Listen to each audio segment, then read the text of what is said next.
everybody. Welcome to the Canine Connection podcast. I'm here today with Denise Fenzi. Unfortunately, Laurie couldn't join us. She had an emergency, but I am super excited that Denise is giving us her time. I have lots and lots of questions I want to ask her.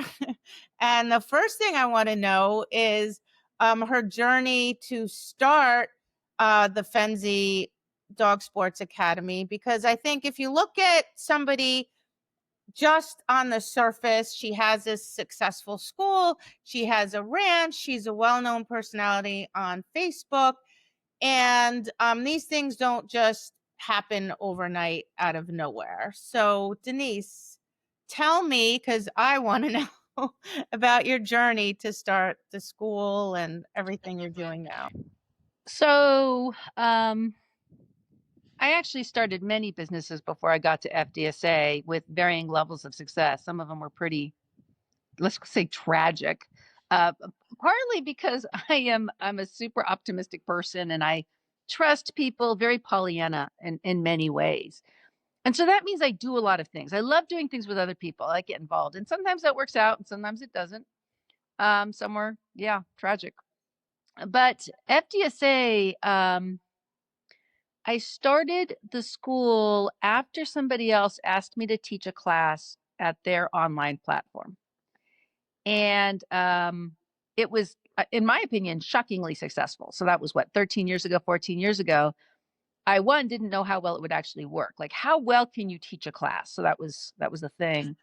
Who's even going to find me, And I would have continued working for that organization, except it was agility focused. And people couldn't find me there.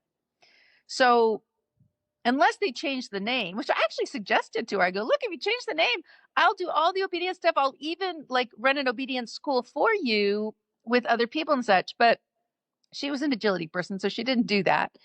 And I just felt that there was going to be a lot of power in online learning after I experienced it. I was so impressed by how well people did that I decided to give it a shot.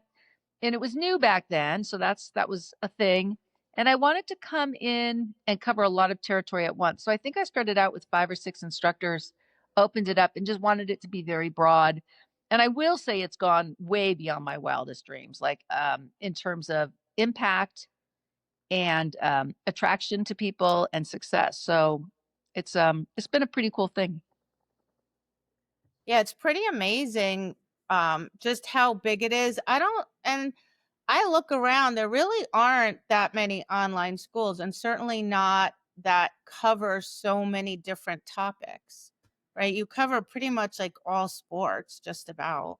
Yeah, my experience is that there are a lot of individual contributors out there who offer their own whatever, their own classes, their own thing, which is super, especially since COVID. As we know, there was a lot of pivoting. And if you didn't pivot, you died as a dog trainer because you really couldn't make it. So you had to figure something out. And a lot of people did figure out the online space at that time.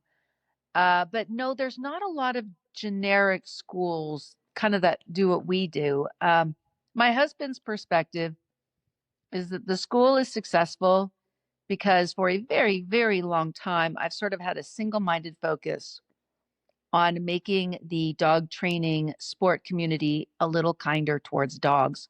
And that's really been a driving thing in everything I've done. It's been a driving thing in my teaching. It's been a, driver in my competing, in my private lessons when I was doing that, in my seminars, and then eventually in my online school. It's really not wavered that much. My goal is to help people find ways to get the results they want, especially in dog sports, being as kind as they can possibly be to their dog. So he thinks that sort of single-minded focus is a big part of success. I really don't know. I'm just happy that, things are where they're at. I'm super proud of the school.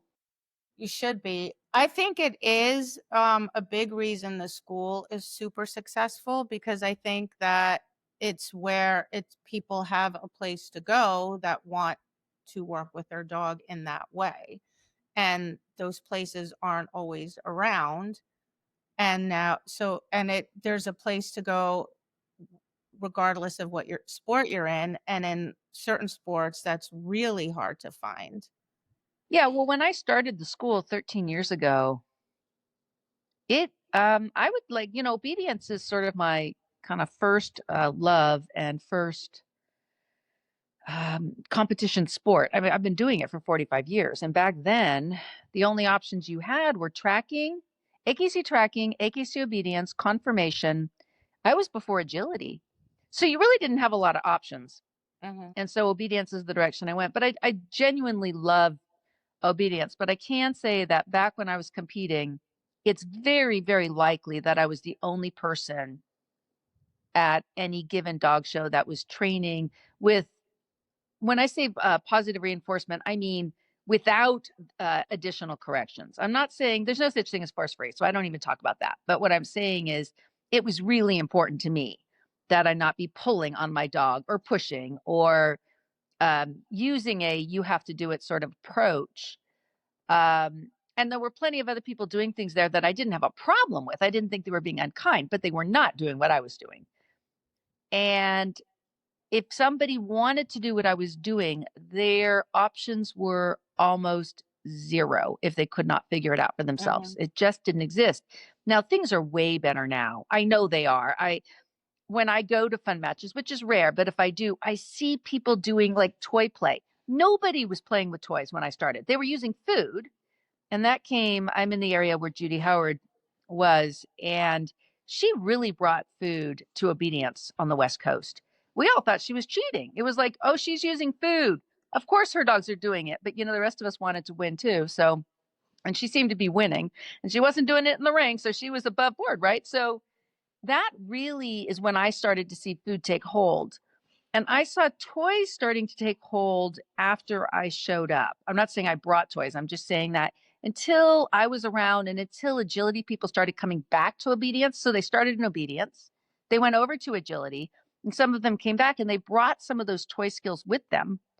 When I was teaching heavily seminars like 17, 18 years ago, the number one thing people didn't understand and wanted me to teach them was, how do you use toys in obedience? And I thought that was the oddest thing. I'm like, well, where you'd use food, use a toy. And that 8 hours later, I'd be in a seminar and I'd realize it's actually not quite that simple.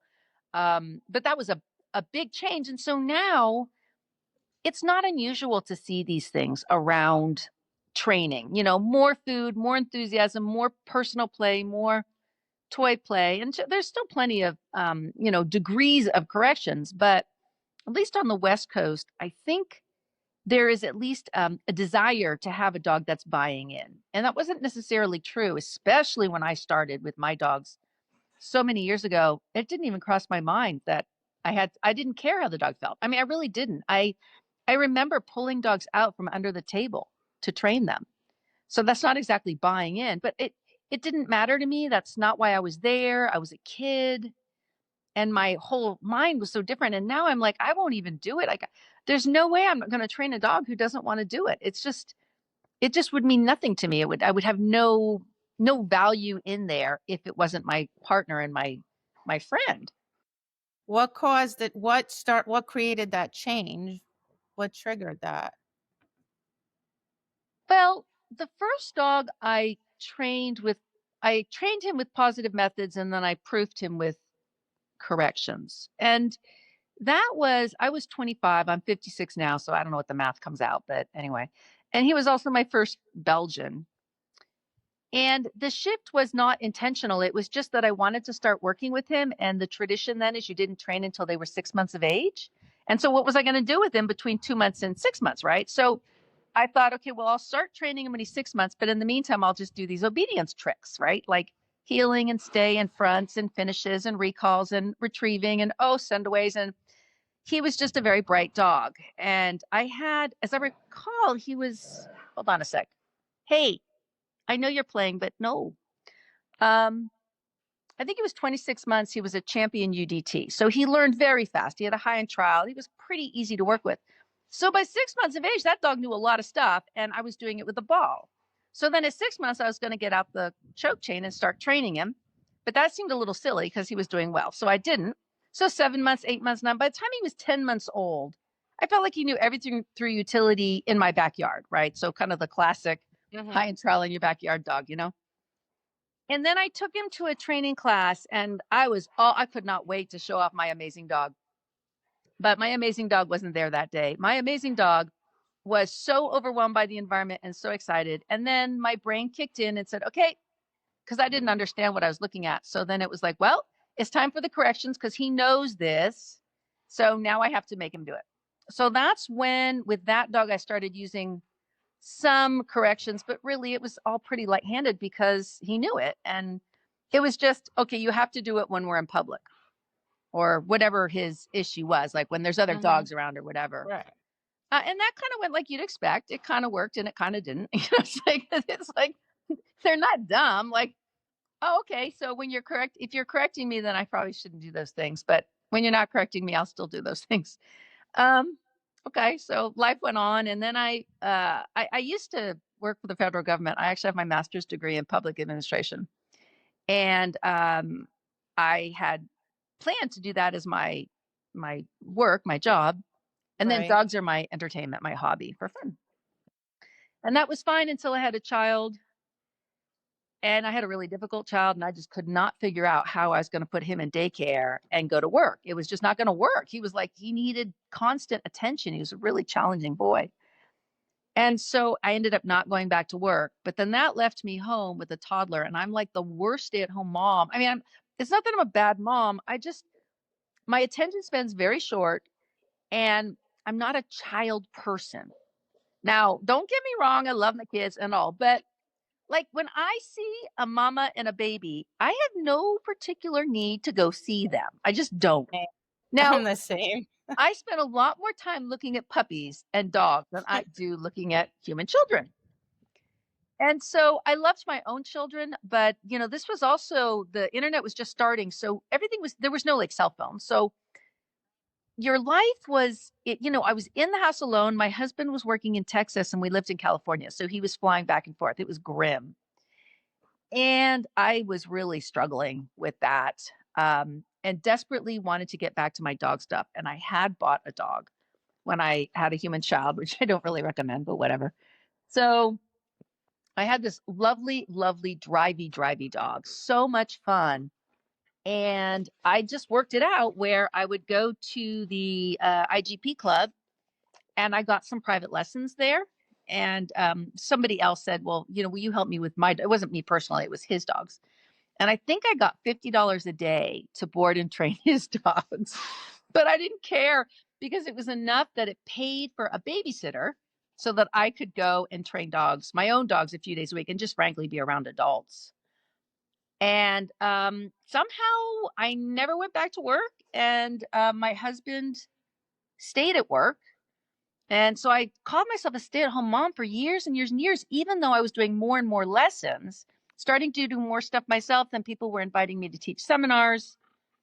And next thing you know, I guess I was a dog trainer. And, it just sort of happened. It transitioned. And what happened is I had this dog, Soja. She was just such a little powerhouse, such a fun dog. There was just no place for the corrections. It just didn't make sense. She had the focus that the other dog didn't have. And so where was I going to start with these corrections? So I got an IGP-3 on her without corrections. And there was, at some point it started to become, can I do this? Like the contest of it became really interesting. And there was also the way I was seeing training at that club was so hard to watch, so compulsive. My God, I mean, it was just terrible, the things they were doing. And as I watched that, I was thinking, they need to know that you don't have to abuse your dog. Like I wasn't having a problem with corrections per se, but they were strangling dogs. Like it was unlike anything I'd ever seen in an AKC environment. It was just terrible. It's like field work. It They're was awful. And that was brutal, before brutal. e-collars. So it wasn't even e-collars, but the brutality Jeez. was Yeah. really hard for me. And I didn't want that. So I think I was working away from that as much as I was working for positive. And then my dog kind of looked happy and their dogs didn't look too happy. And so they started to notice, and I like being different. I'm a little bit contrary just by nature. And And then I got, so I did get an IGP3 on that UDT dog, Justin. And then I bought a working line dog that was Soja. But with her, there was just no place to use corrections. She's just such a hardworking dog, such a cool dog.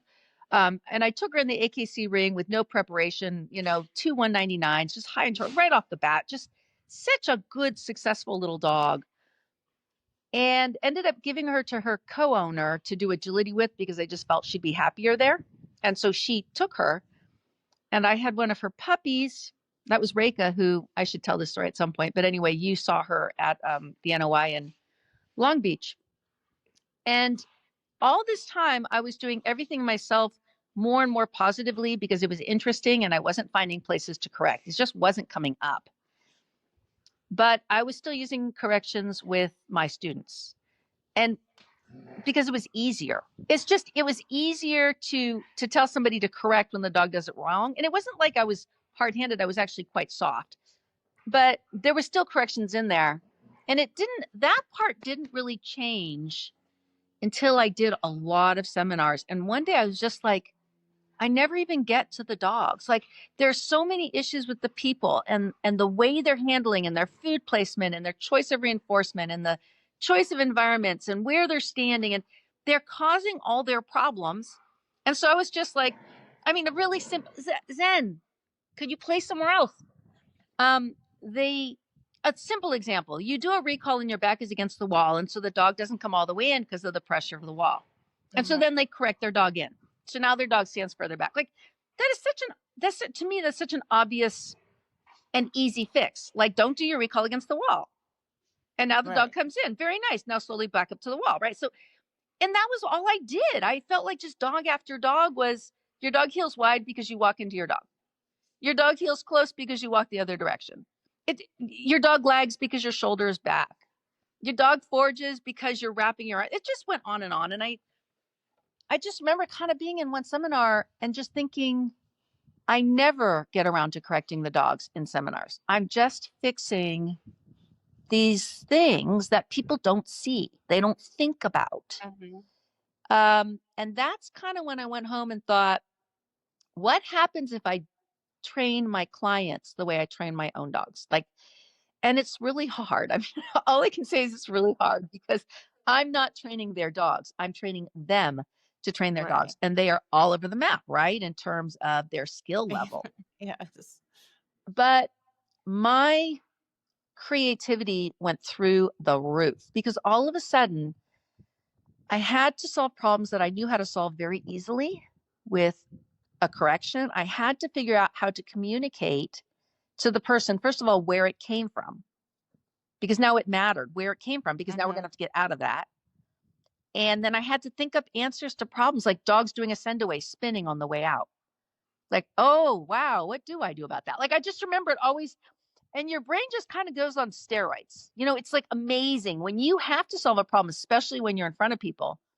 I don't know, the solutions come to me, or at least it may not be the solution, but a possibility. So we try it, and then maybe it works and maybe it doesn't, but you're on a path. And, the nice thing about being a competition dog trainer, you have the same students for years. So that means you have the opportunity to see, like in a seminar, there's no responsibility. You come in, you do your thing, you leave. You can make a mess or you can make things better, but you're not around to see where it all goes. But when you have clients and you see them over and over again, you really have an opportunity to try out a lot of paths. And I think you learn a lot about not only what works and what doesn't work, but what are the ramifications. So if you apply this solution, what happens to the whole big picture? And then after a while, I'm doing fine. I didn't find that I needed the corrections. And after a while, the kind of clients I tended to get, I am in an area with a lot of high power trainers. And so I got either very low drive dogs because nobody knows what to do to motivate them, or very high drive dogs because nobody knows what to do to calm them down. So I kind of got the extremes, and I got a lot of people that the other trainers didn't want. So the other trainers got really good dogs and wanted that, and they themselves were very successful and their clients were very successful. And I was learning on dogs that, the owners were often really lovely people, but they were not talented And I remember the first time I got a dog, it was a golden bred for work with an Ach handler. And I was literally just blown away. I'm like, my God, this is so easy. It's cheating. Like it was just, it was so easy. Everything you did worked. And that was the experience I had with my own dog, like Soja. It was like, wow, this is so easy. Like she wants to do it. She's easy to motivate. She's in the game. And that's how I feel about the border collie I have now. It's like he's complicated in his way, but some things are just so easy. I'm like, damn, you show him 5 times and he's got it. And I don't have to worry about rate of reinforcement. And this is fun. But that's kind of how I crossed over. It wasn't like one day I was, one day I wasn't. And even with my own dogs, I can't even really say for sure. Like with hindsight, I really could not say for sure. Did I use corrections on this dog or that dog? I don't really remember because it wasn't it wasn't like it is now. Now there's a wall.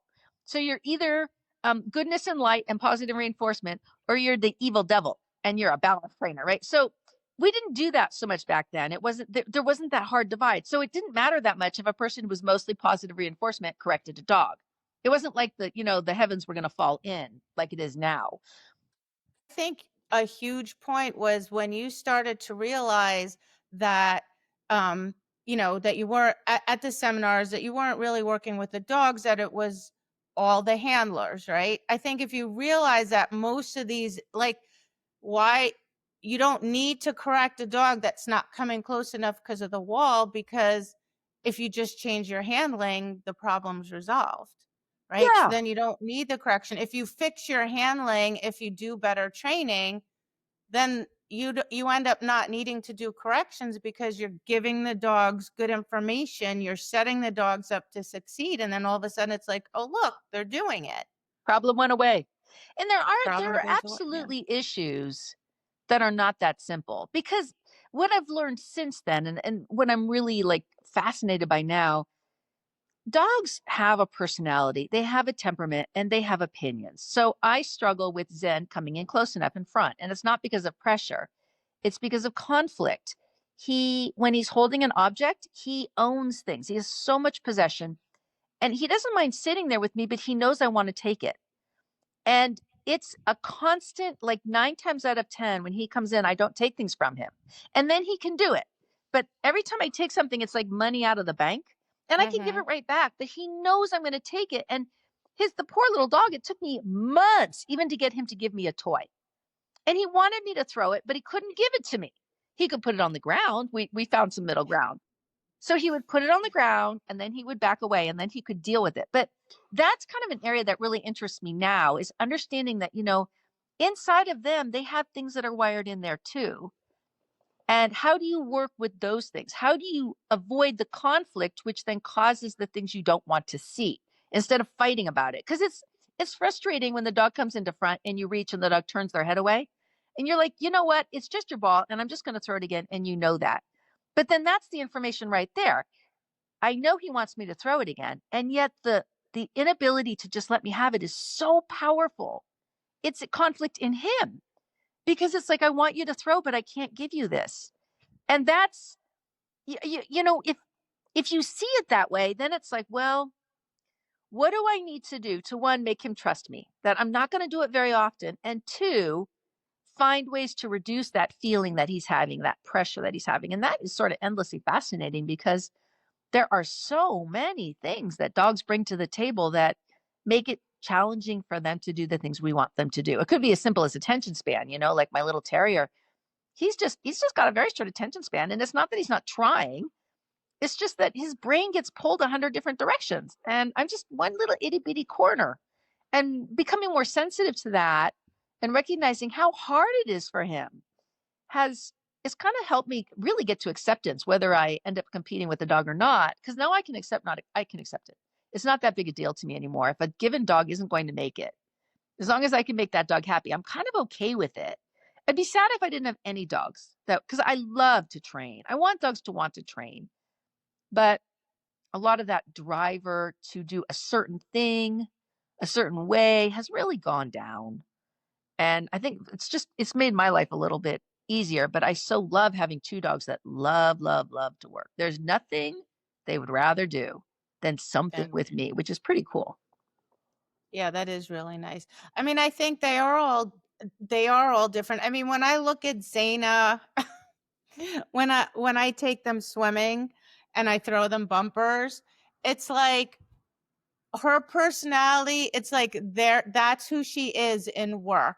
It's like she breaks and breaks and breaks. Like it's so hard. Her impulse control is terrible. It's so hard for her to sit. And then like she's swimming for her bumper, but she's looking at the other dog and the other dog, and she's like all over the map, right? And like and she's swimming back and she's like, "What's he doing?" I'm like, "Can you just come back? Just come back." And I'm like, "This is who she is when I train her." And this is why like she tries her little heart out, and that's all I can ask of her, right? And I can accept that she cannot compete like she's not as consistent as my other dogs, but she's still doing her very best, and that's okay. Like I have to recognize like this is the essence of who she is. The essence of who she is. I almost said as a person, but that's how I look at it.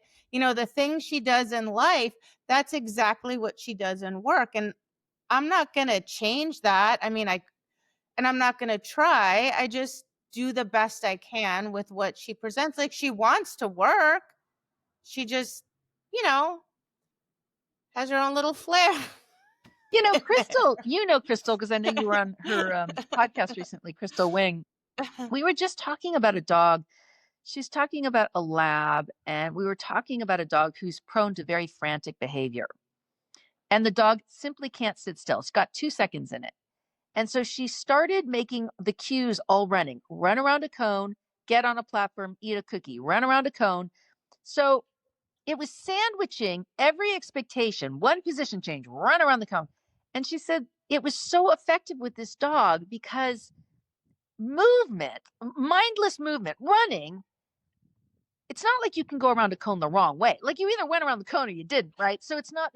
And she said it was amazing how fast the dog's ability to sit still increased on the platform as a result of this kind of super high speed, high intensity training. And I was listening to her and I said, I love training dogs like that because you think really hard, like your brain is on fire because you just need to be on top of it.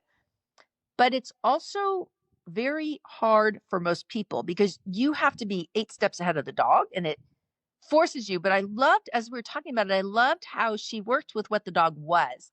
Because trying to get the dog not to move, you can physically stop the dog from moving, but you can't stop the brain. And if you can't stop the brain, it's not actually going to work. Like you have to figure out how to get the brain to engage. And I do not know of a way that you can force the brain to do your bidding, right? You just can't. And Mm-mm. it was just fun to brainstorm that kind of a dog who was actually sounds like what you have. So could be a fantastic worker, so much talent, but man, that attention span, you better keep things going. You better have a plan because that dog was like all over. Yeah, and she likes all her ducks in a row with training, which is pretty interesting. Like she's so complicated because she's so many opposite things. She's just so complex. But and if all the ducks aren't in a row, or if I take one half step out of line, she starts yelling at me, rah, rah, rah, rah, rah. Like that is not how it goes. She's done it to me in the ring. It's hilarious. She's like, "This is not how this goes. It's all wrong. You're not doing it right." And I'm You're like, not upholding "Okay." you're part of the bargain. You're a team. That's right. And she had to tell you how to do it. For sure. And Some that's dogs what she does. some dogs want to know what is expected of them. They need that clarity. Yes, like somebody asked me today, like, what's your percentage of how many straight recalls do you do with a dog versus a drop on recall? I said, well, that's completely dog dependent because with Zaina, I never do a straight recall. That makes her crazy because she goes, make up your mind. It's either a straight recall or it's a drop on recall. And that dog she's 9 years old. She has never once anticipated a drop, and all I do is drop her. Now take another dog, if I dropped another dog all the time, well, they would be anticipating constantly. So every dog is so, but that's what I love about dog training, not just my dogs, but students' dogs. Like when they are challenging and you just have to figure out like what in the world is this, what is this dog thinking? What's this dog's personality? Like what makes this dog tick? How does this dog process everything? I think that's the super fascinating thing about dog training. Yeah, it's many lifetimes. And just when I think I worked it out, I mean, just when I think I have figured out how to solve this problem, and then the next dog comes up with the problem, I'm like, "Oh, this is perfect." God, And you know what? No, it no. isn't. It's a different dog. It's a different presentation, and it's not going to work this time. It's amazing. It is a very humbling thing training dogs because I mean, I went through a phase where I did know everything. The problem is it didn't hold up. So now I don't know everything anymore, which is so sad. It was really comforting to know that I could solve all the problems. I knew everything. I I knew I knew all of I your problems. I knew and then I actually had to solve problems. I'm like, "Oh, in theory it looked really good." Like that makes me laugh because you're on social media and somebody, you say whatever your dog and they go, "Well, you jest," and they like, "This is what I did and you jest whatever." And I'm like, "God, that's so amazing that worked for your 2 dogs. What about the other like 300 million dogs in this country?" Are you sure? but my dogs have been so different. I mean, I had and so challenging, like such polar extremes. I mean, I remember Zayden, he was completely not wired right. I didn't even know for the first 2 years of his life. I just was like, "God, this is like the hardest dog in the world to train."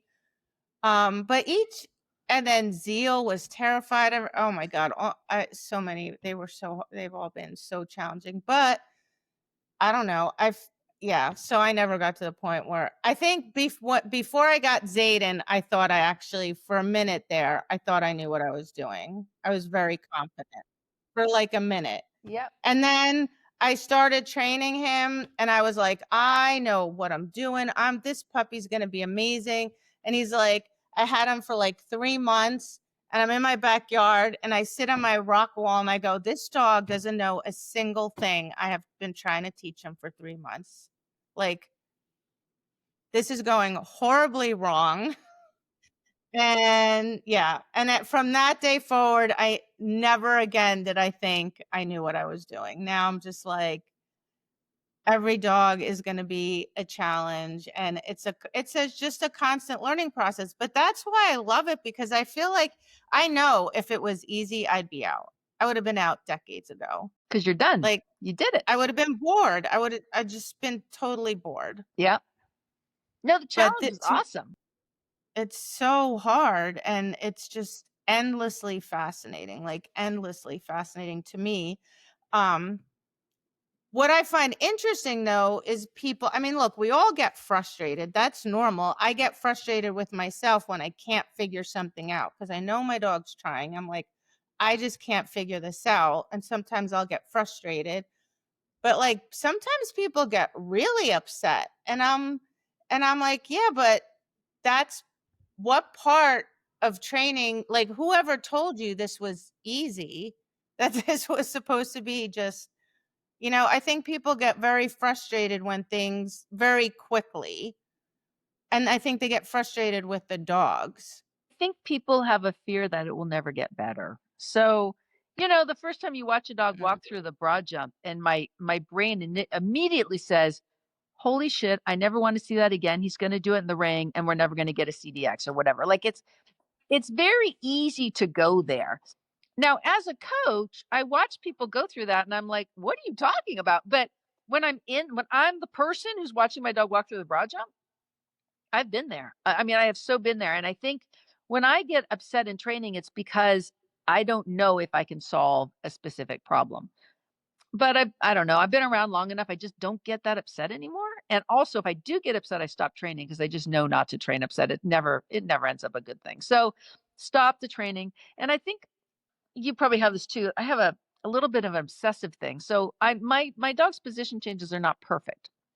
Now, perfect, I have a definition in my head, which has nothing to do with scoring because they don't score on what I'm looking for. I don't want any foot to move. I want your feet to be your front feet to plant and your rear moves and nothing else moves. So that would be my mental model.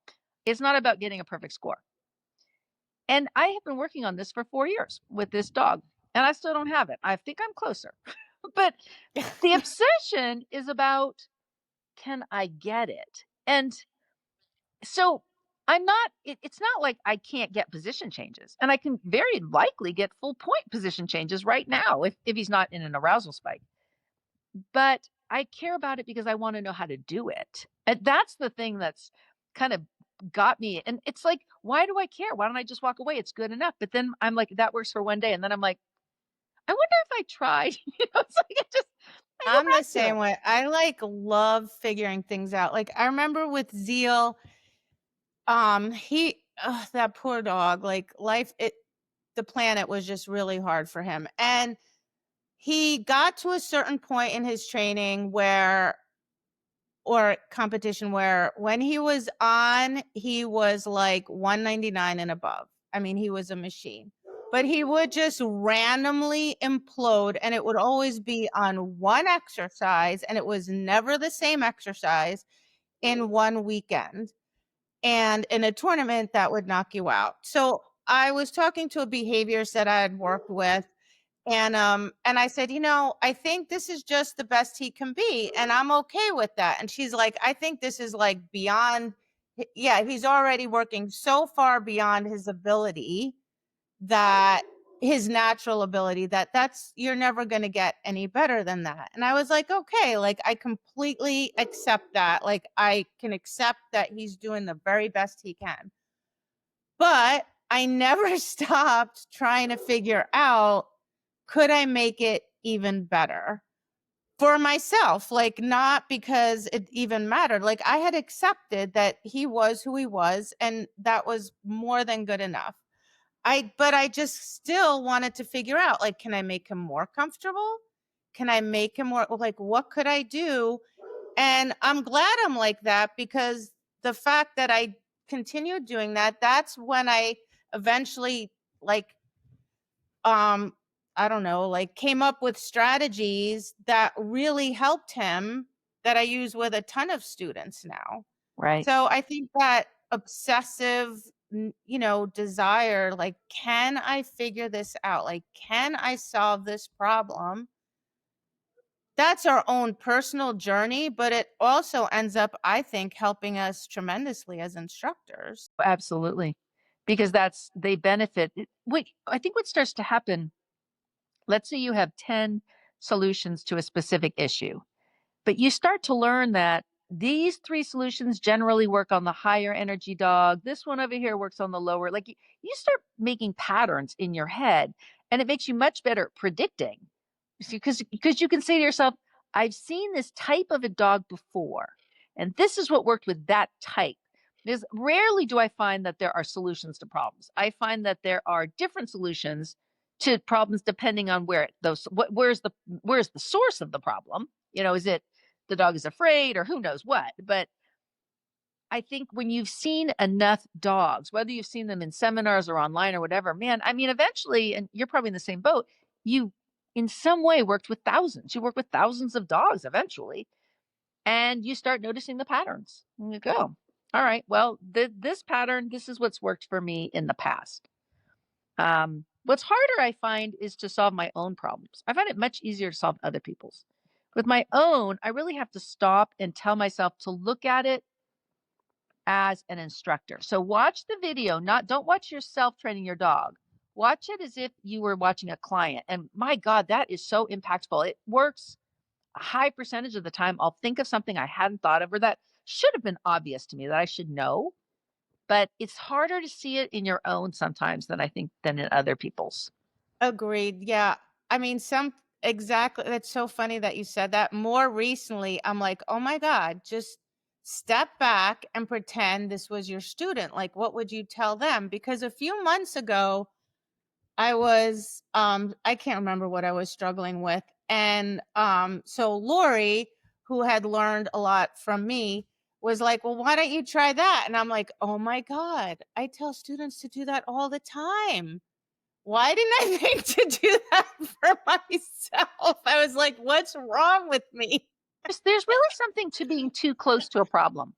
It's like it just your analytical brain has more trouble and your emotional brain kind of clouds things. But I'm Yeah. definitely much more successful if I am looking at it as an outsider and leaving my personal baggage behind because it's almost immediate. It's almost like, oh my God, your rate of reinforcement too low. You've been doing this too long. Like I can just instantly like boom, boom, boom, boom. Like why can't I do that like in real time? I think a big part of it for sure with my students, like I am able, like I remind myself all the time now, like just be a detective. Like don't be emotional. Just be a detective, right? Like gather data and then look at the data and solve the problem. Because it's exactly what you said. The dog makes a mistake. Oh God, they're gonna do this in the ring, or I'm never gonna, this is gonna be terrible. And students for sure, I mean, they go down a rabbit hole and then I feel like I have to talk them off the ledge. And I'm like, it's really not that bad. We'll figure it out. Um, but I will say, I also think that's why the online school is so successful. When you first asked me, I don't remember if it was a webinar or a class, and in my head, I'm like, how in the world am I going to actually teach people? Like, I don't even understand how this is going to work, like on a computer online. And after a while, I was like, oh, this is fascinating. I'm like, these online students are learning more quickly than my in-person students. Yes. And I'm convinced it's because they have to record their sessions, then they have to look at them when they edit them. And I think that is like the most powerful information I for them. about a year after I started the school, it was a bit of an epiphany. I just realized how far ahead my online students were compared to my in-person students. And boy, did I stop and think about that. I mean, there's a lot of dynamic in there, but I thought about that. And one of the things when you record your work, well, there's a lot of benefits, but one is it makes people feel nervous. Now, sadly, I'm past that. But for a long time, I got nervous when I turned on a video camera because I was being watched by my video camera. But that really helped with that transition to the ring because this is how you feel nervous. And now I'm taking a gold spot again this term, and I took one last term. But what would happen is when I was doing the video, I'm seeing it from the point of view of the instructor instead of being there with my dog. And then I'm seeing all the problems. Like I'm like, I know what she's gonna say because I'm a dog trainer. But when I'm by myself and the video camera's not watching me and I'm not going to turn that over to an instructor to get feedback, I don't see things in the same way. The other thing is when I mean, we all have different styles. When I was teaching classes, my feedback was time stamped. So I would say at 7 seconds, I want you to look at your hand position. Then Mhm. I want you to look at what you did at 18 seconds and I want you to notice how your dog responded. So I was very into the time stamping.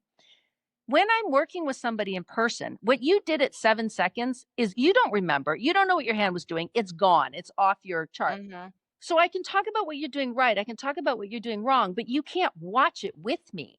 And I think students would go back and they'd be like, oh, that's so obvious. That's so obvious Mhm. that, or, walk in a straight line. Now look at those lines on the ground and look where you started and look where you ended up. And they're just like, God, you're right.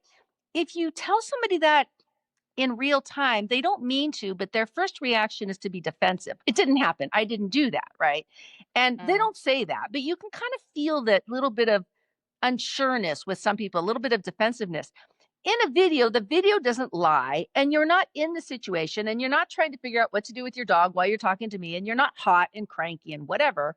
You're sitting in your house watching a video together and going, I see it, I see it. And suddenly I can almost feel the student being like, I can't wait to get outside and do this better, which is Mhm. really different than when you're sitting there with the dog who at this point might be totally tired and done. You know, Right. you so I felt that my students were. Oh, and the other thing is I can explain the why. Online, I do it's not that I don't do it in person, but you don't remember it. It's just you can only Mhm. hold so much. When I write out lectures, I know that they're in their reading brain. So they're reading for a while and they're trying to understand. And now they're in their working brain. But if they forget, they go back to the reading brain. And I took a couple of herding lessons online with my puppy, and I also took an in-person lesson. And I loved the in-person because I loved the connection with a person.